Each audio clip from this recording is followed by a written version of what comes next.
My question is कि हम जब मेडिटेशन करते हैं या फिर कोई भी फिज़िकल एक्सरसाइज भी करते हैं, so we use it as a tool कि हमें अच्छा फील होना शुरू हो जाता है। जैसे मैं दिमाग में कुछ कुछ चल रहा है, तो अच्छा फील करने के लिए मैं थोड़ा सा बैठ जाऊंगी, तो थॉट्स जो हैं वो शांत हो जाएंगे 10 मिनट शायद। बट ये जो आपने बोला है कि क्वेश्चन अराइज हो, तो वो कैसे होंगे? क्या मुझे 10 की जगह 20 मिनट बैठूं तो हो जाएंगे? ज़्यादा देर तक मेडिटेशन में बैठना इज़ नॉट अ सॉल्यूशन, क्योंकि मैं ऐसे बहुत सारे लोगों को जानता हूँ जो पिछले 10 साल से, 20 साल से, 30 साल से तरह तरह की मेडिटेशंस कर रहे हैं, तरह तरह की बुक्स पढ़ रहे हैं, उनको एक एक वर्स उस बुक का याद है। तो ज़्यादा बैठना इज़ नॉट अ सॉल्यूशन। लेकिन अगर आप अपने आप से ये क्वेश्चन पूछना शुरू कर देते हो, जैसे कोई थॉट उठा माइंड में, या आप परेशान हो, तो अपने आप से क्वेश्चन पूछते हो कि परेशान कौन है। एक है परेशानी की जो वजह है, जो आपको लगती है, उस पर आप काम करो। यानी आपके लिए परेशानी की वजह क्या हो सकती है? आपके husband, if you are married, या फिर पेरेंट्स, या फिर कोई और इंसान, या फिर कोई सिचुएशन। एक है आप उस लेवल पे काम करो। दूसरा है कि आप अपने आप से क्वेश्चन पूछो कि परेशान कौन है, let me figure it out. क्या एक वाइफ परेशान है या एक विमेन परेशान है? अब पहले क्या हो, वाइफ हो या विमेन हो? इसमें कोई डाउट तो नहीं है ना? कभी भी डाउट हो तो एक बड़ा आसान सा तरीका होता है कि जिसके मरने के बाद भी आप जिंदा रहते हो, वो आप हो। क्योंकि वो तो मर गया लेकिन आप नहीं मरे। इसको बहुत ही बेसिक लेवल पे बोलूँ तो ये मैंने शर्ट पहनी हुई है, अगर शर्ट को जला दूं तो क्या मैं मरा? नहीं मरा, तो मतलब मैं शर्ट नहीं हूं। सिंपल हो गया ना? तो अगर आज आप वाइफ हो, कल डिवोर्स हो जाता है, तो वो वाइफ कहां है? उसकी डेथ हो गई ना? विमेन तो नहीं मरी ना? तो इसका मतलब आप क्या हो, वाइफ हो या विमेन हो? आप विमेन हो और वाइफ का रोल प्ले कर रहे हो। और जब आप रोल प्ले करते हो तो ऊपर ऊपर लेवल पे फर्क पड़ता है उसकी वजह से, लेकिन डीप विद इन फर्क नहीं पड़ता है। सर, ये रोल प्ले करते करते हम भूल ही जाते हैं कि मैं ये हूँ या वो हूँ, और वो हम कंफ्यूज होके बस उसी में रह जाता है। कुछ ऐसा होता है शायद। आप भूलते नहीं हो, आपको ये पता ही नहीं है कि आप क्या हो। दोनों में एग्जैक्टली। बड़ा फर्क है। जैसे आप जब मूवी देखते हो तब कह सकते हैं कि आप भूल जाते हो कि आप क्या हो, लेकिन रियल लाइफ में आप भूलते नहीं हो, आप वाइफ ही हो। मेरी इस बात को भी बहुत सारे लोग क्वेश्चन करेंगे, कहेंगे क्या बकवास कर रहे हो, ये कोई अलग अलग थोड़ी ना है, वाइफ और वुमेन एक ही तो है। This is called ignorance. क्या कभी इस तरह की बात कभी किसी ने आपके साथ में करी? पूरी दुनिया में क्या कभी खुद ने आपने अपने साथ में इस तरह की बात करी? तो आप भूले कहां हो, आपको तो पता ही नहीं है। भूलने का तो सवाल तब उठता है ना जब आपको पता हो कि आप क्या हो। और अभी तो मैं सिर्फ वुमेन तक गया हूं, एक स्टेप और पीछे जाओगे तो क्या आप एक इंसान हो पहले या एक वुमेन हो? आपकी आइडेंटिटी है कि आप एक वुमेन हो, वो वुमेन जो शादी के बाद में वाइफ है। बट मैं ये कह रहा हूं कि आपकी ये जो आइडेंटिटी है, जो वुमेनहुड पे टिकी है, उसको भी चेंज किया जा सकता है। क्या आज साइंस ने इतनी तरक्की नहीं कर ली है कि वुमेन को मैन बनाया जा सकता है और मैन को वुमेन बनाया जा सकता है? और बन ही रहे हैं बहुत सारे। ध्यान से सुनो, ध्यान से समझो। भूलने का सवाल तब उठता है जब इस तरह की क्वेश्चनिंग आपने करी हो और इस तरह से आपको क्लियरली पता हो कि रियलिटी क्या है, नॉट एज अ बिलीफ कि मैंने बोल दिया, आपने सुन लिया, आपने कहा हाँ मैं तो वुमेन हूं, और घर में जा रहे हो, एक्ट कर रहे हो एज वाइफ, तो गड़बड़ हो गई है। लेकिन अगर इस बात को आप अच्छे से समझ गए हो तो बैक ऑफ द माइंड पता होता है। आप एक मूवी देख रहे होते हो, हंस रहे होते हो, रो रहे होते हो, गुस्सा भी आता है मूवी देखते वक्त, प्यार मोहब्बत का भी एहसास होता है, तो आप खुश क्यों हो रहे हो जबकि आपको पता है कि वो तो एक्टर है? उससे अपने आप को रिलेट कर रहे हो और खुश हो रहे हो या परेशान हो रहे हो। तो होता सब कुछ है सरफेस लेवल पे जब आप मूवी थिएटर में बैठे होते हो, लेकिन एक्चुअल में कुछ भी नहीं होता है। मूवी खत्म हुई, उसके 1-2 दिन बाद, 4 दिन बाद बैक टू नॉर्मल। तो हम कहां से कहां तक गए? वाइफ, विमेन, फिर ह्यूमन, यानी कि ह्यूमन बीइंग। इसमें से ह्यूमन भी हटा दो तो क्या आप एक बीइंग नहीं हो? इस तरह से इंक्वायर करना होता है।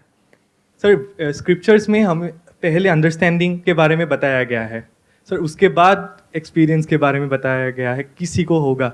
सर अभी हम लोग जो कर रहे हैं सर, वो एक्सपीरियंस हम लोग पहले कर रहे हैं, उसके बाद हम लोग अंडरस्टैंडिंग में जा रहे हैं। आप ये कहना चाह रहे हो कि जो स्क्रिप्चर्स हैं वहाँ पर क्या होता है, आपको बताया जाता है, यानी हिंट दिया जाता है, फिर एंड में लाखों करोड़ों में से कुछ लोग जो उसको स्टडी करते हैं, उसमें से कुछ लोग एक्चुअल में साउंड ऑफ साइलेंस तक पहुंचते हैं। बट आप लोगों के साथ में इसका एग्जैक्ट अपोजिट हो गया है। सबसे पहले मैंने आपको डायरेक्टली पॉइंट कर दिया कि देखो साउंड ऑफ साइलेंस जैसा कुछ है, आपको उसका एक्सपीरियंस हो गया, लेकिन आपको समझ नहीं आ रहा कि ये क्या है। तो दोनों में से कौन सा रूट बेटर है? Sir I am just curious to know, आप ऐसे यहाँ तक कैसे पहुँचे सर? मुझे किसी ने पॉइंट किया था, उन्होंने कभी उपनिषद को, वेदांत को स्टडी नहीं किया, तो उनके माइंड में एक इमेजिनेशन थी कि ये जो साउंड ऑफ साइलेंस है, इस पर चल करके हम एक दिन एक ऐसी जगह पर जाएंगे, बस आंख बंद करके हमको इसके ऊपर ध्यान लगाना है, तो हम एक ऐसी जगह पर जाएंगे जहाँ पे द्वार खुलेगा और वहाँ पर अंदर भगवान प्रकट होंगे। तो ये उनकी अपनी इमेजिनेशन थी। और दूसरी तरफ से ऐसे बहुत सारे लोग हैं जो वेदांत पढ़ाते हैं, स्कॉलर्स हैं, आचार्य हैं, गुरु हैं, उनको कुछ भी नहीं पता है साउंड ऑफ साइलेंस के बारे में। मतलब थियोरेटिकली पढ़ लिया, दुनिया को पढ़ा दिया, but they have got no experience of the reality. दोनों में फर्क समझ आया? एक सेगमेंट हो गया वो लोग जिनको ना इसकी थियोरेटिकल नॉलेज है ना प्रैक्टिकल नॉलेज है। दूसरी तरफ वो लोग आते हैं जिनको इसके बारे में थियोरेटिकली सब कुछ पता है।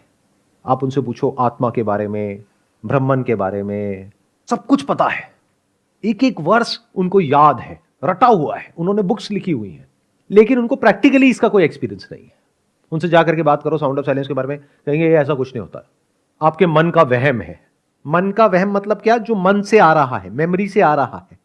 क्या ये साउंड ऑफ साइलेंस आपकी मेमोरी से आ रही है? तो ये तो रियलिटी है, it has got nothing to do with memory. But ऐसे बहुत सारे लोग हैं जो पढ़ते हैं, पढ़ाते हैं, लेकिन कहते हैं साउंड ऑफ साइलेंस झूठ है। वो इंसान खुद भटका हुआ है और औरों को भी भटका रहा है। ये दूसरी कैटेगरी है। तीसरी कैटेगरी है जिनको साउंड ऑफ साइलेंस का एक्सपीरियंस है। बहुत सारे संत हैं, महात्मा है, सीधे साधे लोग हैं, उनको एक्सपीरियंस है और इसके ऊपर मेडिटेशन करते रहते हैं, but they have got no clue about the theoretical knowledge of what it is. उन्होंने कभी वेदों को नहीं पढ़ा है, स्क्रिप्चर्स को नहीं पढ़ा है, तो दे हैव नो आइडिया।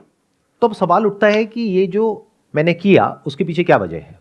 आज से करीबन 11 साल पहले मुझे कुछ एक्सपीरियंसेस हुए बॉडी के लेवल पे, माइंड के लेवल पे। तो आई थॉट कि वो कुछ सुपर नेचुरल एक्सपीरियंसेस है। मैंने उसको भी इंक्वायर किया कि वो क्या है और उसकी क्या इंपॉर्टेंस है इस बात के ऊपर। बिकॉज मेरा कोई एजेंडा नहीं था राइट फ्रॉम डे वन। जैसे हर एक का कोई ना कोई एजेंडा होता है कि मैं ये कर रहा हूँ इसलिए, तो मेरा कोई एजेंडा नहीं था कि मुझे ये चाहिए वो चाहिए। तो मैं खुद से सच बोलता चला गया कि अच्छा मुझे ये स्पिरिचुअल एक्सपीरियंस हुआ, लेकिन मेरी कोई लाइफ तो बेटर हुई नहीं है। वो आया और गया और अब मैं वापस से उसको रिपीट करने की कोशिश कर रहा हूँ, वो हो नहीं रहा है। तो फिर मैं अलग अलग जगहों पे गया, अलग अलग लोगों से मिला, अलग अलग बुक्स को पढ़ा, अलग अलग रिलीजन्स की, अलग अलग स्क्रिप्चर्स को पढ़ा। फिर एक इंसान मुझे ऐसे मिले जो एक बहुत ही नॉर्मल सी लाइफ जी रहे। मैं उनके घर गया, उनके साथ बैठा, तब उन्होंने मुझे पॉइंट कर दिया साउंड ऑफ साइलेंस की तरफ। और मेरे को जैसे ही उन्होंने बताया, मैंने कहा हाँ है। तो लॉजिकली मेरे माइंड में क्या आया कि क्योंकि मैंने ये सब किया, इतने तरह की मेडिटेशंस करी और मुझे इतने तरह तरह के एक्सपीरियंसेस हुए स्पिरिचुअली, इस वजह से मैं साउंड ऑफ साइलेंस को सुन पा रहा हूं। तो मैं वहां रुका नहीं। इस एक्सपीरियंस के बाद में फिर मैं जितने भी वेदांता के बड़े बड़े जो स्कॉलर्स हैं, जो आचार्य हैं, जो रियल आचार्य हैं, उनसे मिला, जो 50 साल से पढ़ा रहे हैं, जिन्होंने पीछे किसी ऐसे से पढ़ा है जिसने अपनी पूरी लाइफ को इसको डेडिकेट किया है। तो उन लोगों से मैं जा करके मिला। उनमें से भी 90% लोग ऐसे थे जिनको साउंड ऑफ साइलेंस के बारे में कुछ भी नहीं पता, लेकिन 2-3 लोग ऐसे मिले जिनको पता था, लेकिन वो भी एक लेवल तक इसको कनेक्ट कर पा रहे थे। फिर उनके साथ में मेरा डिस्कशन हुआ, डिबेट हुआ। तो जैसे ही उनके जो कोर बिलीव्स थे उसको मैं क्वेश्चन करता था, तो वो अनकंफर्टेबल होने लग जाते थे। उनको ये गलतफहमी थी क्योंकि उन्होंने स्क्रिप्चर्स को स्टडी किया और उसके बारे में चिंतन किया, इसलिए 20-30 साल बाद वो वहां तक पहुंचे और वो मुक्त हो गए। तो उन्होंने जो डिसीजन लिया 40 साल पहले, यानी सब कुछ छोड़ने का और अपना नाम बदलने का, तो वो डिसीजन को उन्होंने वैलिडेट कर दिया ये कह करके कि देखो मैंने ये सब स्टडी किया और फाइनली मैंने इसको एक्सपीरियंस किया, तो अब मैं मुक्त हो गया और मेरा पुनर्जन्म नहीं होगा। मैंने पुनर्जन्म को क्वेश्चन कर दिया।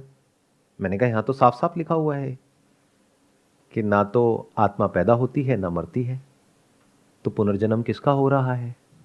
तो वहां पर जाकर के वो अनकंफर्टेबल होने लग गए, क्योंकि अगर वो रीबर्थ पे क्वेश्चन मार्क लगाते हैं तो जो भी कुछ उन्होंने किया 50 साल में वो सब वेस्ट हो गया। तो वो कभी भी ये नहीं मान सकते। फिर मेरे घर पे मैंने एक मेडिटेशन पिरामिड बनाया हुआ था, जो प्रॉपर जैसे इजिप्ट में पिरामिड्स होते हैं उसी तरीके से एक आर्किटेक्ट से मैंने एक प्रॉपर एक पिरामिड बनवाया हुआ था। उसमें मैं बैठ करके काफ़ी देर तक ध्यान करता था। तो मैंने एक दिन क्या किया, अपने बेटे को वहाँ पर उस पिरामिड में लेकर के गया, उसके साथ में बैठा और एज एन एक्सपेरिमेंट मैंने कहा देखते हैं कि ये मेरी ईगो है या रियलिटी है। मेरी ईगो क्या कह रही थी मुझे कि मैंने कुछ ऐसा अचीव कर लिया है जो बहुत कम लोग कर पाते हैं, यानी मैं साउंड ऑफ साइलेंस तक पहुंच गया हूँ। तो मैंने अपने बेटे को बोला कि भाई एक बार आओ बैठते हैं उसमें मेडिटेशन वाले पिरामिड में। अब वहाँ उसके साथ में मैं बैठा और मैंने बोला कि ऐसी कोई आवाज़ आ रही है? उसने कहा हाँ पापा आ रही है। मेरे फंडे हिल गए सारे के सारे। मतलब जो भी मैंने किया इतने सालों तक वो सब बकवास। सोचो 5-7 साल तक मैंने क्या क्या किया, कितनी जगह गया, कितना कुछ मेडिटेशन किया, मैंने कहा वो सब बेकार है। फिर अपनी वाइफ से पूछा, उसने कहा हाँ आ रही है। अपने पेरेंट्स से पूछा, उन्होंने कहा नहीं आ रही है। फिर मैंने समझा कि जो स्क्रिप्चर्स में लिखा हुआ है कि पहले आपको योगासन है उनको प्रैक्टिस करना होगा, फिर प्राणायाम करना होगा, फिर ये करना होगा, वो करना होगा, वो किसके लिए है? वो बॉडी को फ्लेक्सिबल बनाने के लिए है, ताकि बॉडी की स्टिफनेस खत्म हो, और माइंड को पीसफुल करने के लिए है। उससे क्या होगा? उससे आप साउंड ऑफ साइलेंस को सुन पाओगे। तो एज जितनी ज्यादा है लोगों की, उतना ही बॉडी में फ्लेक्सिबिलिटी कम है, उतना ही माइंड रिजिड हो चुका है। तो जिनकी एज ज्यादा है उसमें से बहुत सारे लोग साउंड ऑफ साइलेंस को रजिस्टर नहीं कर पाते हैं। तो इसका कनेक्शन किससे है? बॉडी आपकी कितनी फिट है, कितनी फ्लेक्सिबल है। तो एक बच्चे से फिट बॉडी, एक बच्चे से कूल एंड काम माइंड, और किसका होगा? तो फिर मैंने एक एक्सपेरिमेंट किया कि यहां पे यंग लोगों को बुलाया और एसीज वगैरह सब ऑफ करे। तो विद इन 5 मिनट सबने कहा हाँ सर हमको तो आ रही है। देन आई थॉट कि this is a better way of working, क्योंकि एक तरीका यह है कि मैं एक ऐसी रियलिटी के बारे में आपसे बात करता रहूं जिसका आपको एक्सपीरियंस नहीं है। दूसरा है कि पहले एक्सपीरियंस हो फिर उसके बारे में बात हो, तो एटलीस्ट आप रिलेट कर सकते हो। अब आपको कोई बेवकूफ नहीं बना सकता है। बिल्कुल ऐसा है कि मैं आपको कह रहा हूं कि हीरे की परख करना सीखो। और एक तरीका है कि मैंने कभी आपके हाथ में हीरा नहीं दिया है, डायमंड दिया नहीं है, डायमंड कभी दिखाया नहीं है, बस उसके बारे में बात करता चला जा रहा हूं 2 साल, 5 साल, 10 साल, 20 साल, 50 साल, और आपको लग रहा है कि मुझे समझ आ गया है कि हीरा कैसा होता है। दूसरा है कि मैंने वो हीरा उठा करके आपके हाथ में रख दिया, क्योंकि इससे प्रेशियस मेरे पास में और कुछ नहीं है। यानी जो साउंड ऑफ साइलेंस का एक्सपीरियंस है, इससे प्रेशियस मेरे पास में और कुछ भी नहीं है। तो ये मैंने आपके साथ में शेयर कर दिया। अब कुछ लोग होंगे जो इसको एक्सपीरियंस तो कर लेंगे, लेकिन कहेंगे अभी मेरे पास में टाइम नहीं है ज़्यादा इसमें दिमाग लगाने के लिए। That's okay. 10 साल बाद, 20 साल बाद, 40 साल बाद, जब भी कभी टाइम हो तो इंक्वायर कर लेना कि ये क्या है तो सही ना। ये मेरा कोई वहम तो नहीं है ना। अब तो ये लाखों लोगों का एक्सपीरियंस है। तो अब आपके लिए एक्चुअल में समझना कि स्पिरिचुअलिटी क्या है, या साउंड ऑफ साइलेंस क्या है, या मैं क्या हूं, बहुत आसान है। अब अगर मेरा कोई एजेंडा होता तो मैं थोड़ा सोच समझ करके आगे बढ़ता। आप में से वो इंसान जो मुझे ज़्यादा बड़ी डोनेशन देता, उसको तो मैं अलग से एक कमरे में बुलाता और बोलता देखो ये ऐसा कुछ है, किसी को बताना मत। जो फ्री फंड के लोग हैं उनको कहता नमस्ते जी, बड़ा अच्छा लगा आप यहाँ पर आए, बट ऐसा तो कोई मेरा एजेंडा है ही नहीं, मेरे लिए तो आप सब बराबर हो। तो ये मास लेवल पे हो गया पहली बार। बट इसका मतलब ये नहीं है कि अब आपको समझ आ गया है कि ये क्या है। इसको इस तरीके से देखो कि आपके हाथ में हीरा है लेकिन आपके लिए वो पत्थर है। How does it matter? मुझे पता है कि वो क्या है। तो अगर हीरे की परख करना सीखना है तो स्क्रिप्चर्स पढ़ो, एज इट इज वर्जन पढ़ना, नहीं तो गड़बड़ हो जाएगी। क्योंकि स्क्रिप्चर्स 2 तरीके से हैं। एक, कोई इंसान है उसने अपने तरीके से उसको इंटरप्रेट कर दिया है। एक है as it is version. As it is मतलब जो संस्कृत में लिखा हुआ है उसको एज इट इज हिंदी में या इंग्लिश में ट्रांसलेट किया हुआ है, दैट्स इट। अगर ऊपर 2 लाइन है तो नीचे भी 2 लाइन है या 3 लाइन है, बस। तो उसमें मिलावट। तो दुनिया का ऐसा कोई स्क्रिप्चर नहीं है, कोई ऐसी बुक नहीं है स्पिरिचुअलिटी से रिलेटेड, रिलीजन से रिलेटेड, जो आपको समझ ना आए। जितनी मिस्ट्रीज हैं, जितने सीक्रेट्स हैं, सब आप बड़े आसानी से अनफोल्ड कर सकते हो। Is the quest for right understanding through scripture endless, studying of scriptures endless, या कभी वो एक certain level आपका attain हो चुका होता है in that understanding? There are 2 kinds of people जो स्क्रिप्चर्स को स्टडी करते हैं। एक वो होते हैं जो उसको स्टडी करते हैं इंटेलेक्चुअल स्टिमुलेशन के लिए, जैसे बॉडी के लेवल पे जो प्लेजर्स हैं उसकी वजह से हमारी बॉडी स्टिमुलेट होती है, अंदर कुछ केमिकल्स रिलीज होते हैं, मज़ा आता है। ऐसी इंटेलेक्चुअली ऐसी बातें सुनने में, देखने में, पढ़ने में जो कुछ अलग है, यूजुअल जो कोर्स में हमारी दुनिया में बातें होती हैं तो उसमें मज़ा आता है, उसका तो कोई अंत नहीं है। पूरी ज़िंदगी बैठे बैठे किसी को भी सुनते रहो, अलग अलग लोगों को, बहुत तरह के लोग हैं जो तरह तरह की बातें करते हैं, बहुत तरह के स्क्रिप्चर्स हैं, पढ़ते रहो, there is no end to it. But आपको समझना है कि जो भी स्क्रिप्चर्स हैं वो है किस लिए। Those are like sign boards. जैसे साइन बोर्ड होता है, कहीं जाना होता है आपको तो एक एरो मार्क होता है कि इस डायरेक्शन में जाना है। तो अगर उस साइन बोर्ड को आप पकड़ करके बैठे रहे तो कोई एंड नहीं है उसका। लेकिन जिस तरफ वो साइन बोर्ड इशारा कर रहा है, अगर उसको आपने देख लिया, for example if sign board is talking about the moon and if you can look at the moon, then why do you have to read about the moon, और why do you need that sign board? You need it till the time जब तक आपने उसको actual में नहीं देखा है। इसीलिए उपनिषद्स में एक जगह पे आता है कि जो अज्ञान है वो इंसान को अंधकार की तरफ ले जाता है, लेकिन जो ज्ञान है वो उससे भी ज़्यादा घोर अंधकार की तरफ ले जाता है। क्योंकि अज्ञानी क्या है? इग्नोरेंट है, और आपने सुना होगा इग्नोरेंस इज ब्लिस। अगर एक्चुअल में आप इग्नोरेंट रह पाए और आपको अपने सर्वाइवल की टेंशन ना हो तो that's a blissful state to be in. जैसे गांव में आपने कुछ लोगों को देखा होगा, बहुत ही सिंपल लाइफ जीते हैं, लेकिन हम लोगों के साथ प्रॉब्लम क्या है? सबके पास में मोबाइल फोन है, दुनिया जहान की सारी इंफॉर्मेशन है, कॉन्सेप्ट्स हैं, आइडियाज हैं, बिलीव्स हैं, दिमाग पूरी तरीके से भरा पड़ा है। तो अब इसका क्या तोड़ है? अब आप इग्नोरेंट तो रहे नहीं, वापस से इग्नोरेंट हो भी नहीं सकते। तो now you need right kind of information, जिससे कि आपके जो भी प्री कंसीव्ड नोशंस हैं, कॉन्सेप्ट्स हैं, आइडियाज हैं, उससे आप फ्री हो सको। तो वहां पे आपको ये स्क्रिप्चर्स हेल्प कर सकते हैं। आप उसको ऐसे मत पढ़ो कि उसको पढ़ करके जो माइंड में एग्जिस्टिंग नॉलेज है उससे रिलेट कर रहे हो, बल्कि ये देखो कि एग्जैक्टली किस तरफ इशारा किया जा रहा है।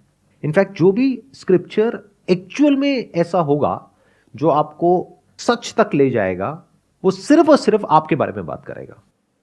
तो जैसे जैसे स्टेप बाय स्टेप आपको अपने बारे में समझ आता चला जाएगा, तो फिर एक पॉइंट ऐसा आएगा जब किसी भी तरह के स्क्रिप्चर की, किसी भी तरह की मेडिटेशन की, किसी भी तरह की प्रैक्टिस की आपको ज़रूरत नहीं होगी। मतलब वो छोड़ोगे नहीं, वो छूट जाएगा। बिल्कुल ऐसा है जैसे कहीं पर आपको जाना था, अब आ गए तो जिस मीन्स के थ्रू यहाँ तक पहुँचे वो छूट गया ना, तो ऐसे ही चीज़ें छूट जाती हैं। एक पॉइंट ऐसा आता है जब जा करके अगर आप सिंसियर हो तो आप क्वेश्चनिंग करते रहते हो, तब वो स्क्रिप्चर्स आपको हेल्प करते हैं।